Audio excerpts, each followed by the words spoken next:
Here I am back in Texas, working remotely. I'm on a lunch break.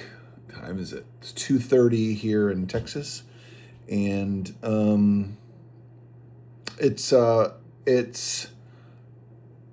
really good thing to be working remotely. There's not much, in my opinion, and in many of my other editor friends' opinions, there is there's not much of a difference between working remotely and working in the edit bay, especially on a show similar to what we're working on, which is Good Sports with Keenan and with Kevin Hart and Keenan Thompson.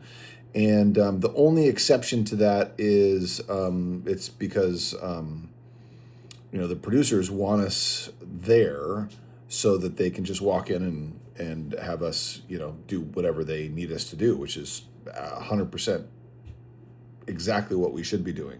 And the good news is about this show right now is that it does allow for maybe 3 days of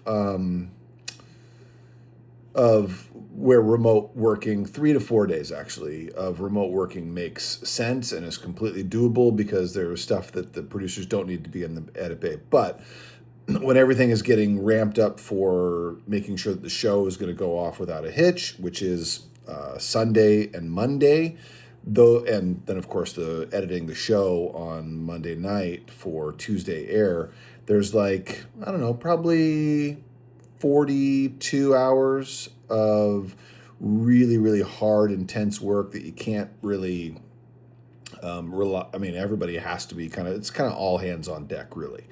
So, but the other 4 days are not. You can take a regular 2 days off during the week, and then 2 days of remote work.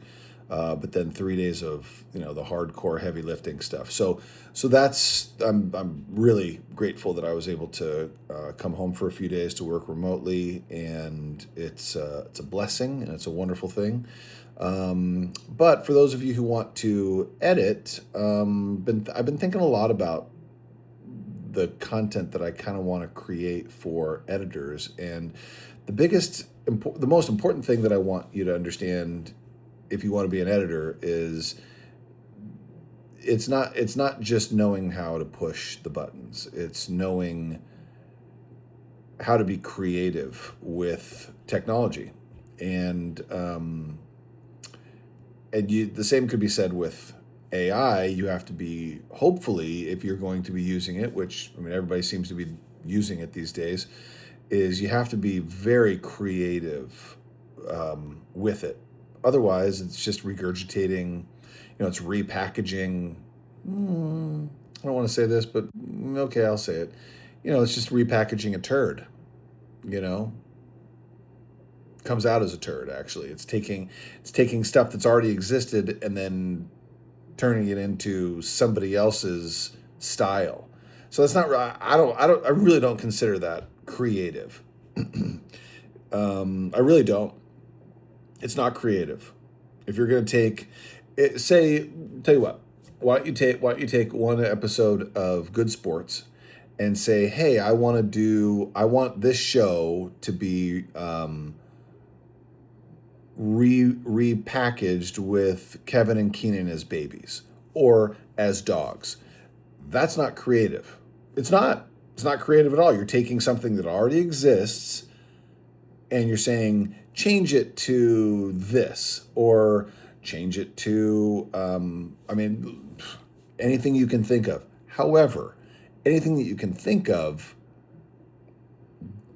doesn't make you creative. It really doesn't. It's like, oh man, I saw this cool, baby video. I think I want to turn Kevin and Keenan into babies and have them sit at the desk. Now, can AI do that? Absolutely. Is it a creative idea? No, because you're not creating anything. You're just changing something. And so if you want to be an editor, like a really creative editor, and this is where it gets a little muddy from my perspective. If you want to be an editor, you do have to be creative, but you have to take what other people kind of shoot and their idea and make it even better. and that's the way you can be creative with the technology. But changing someone's idea to match somebody else's idea, that's not creative.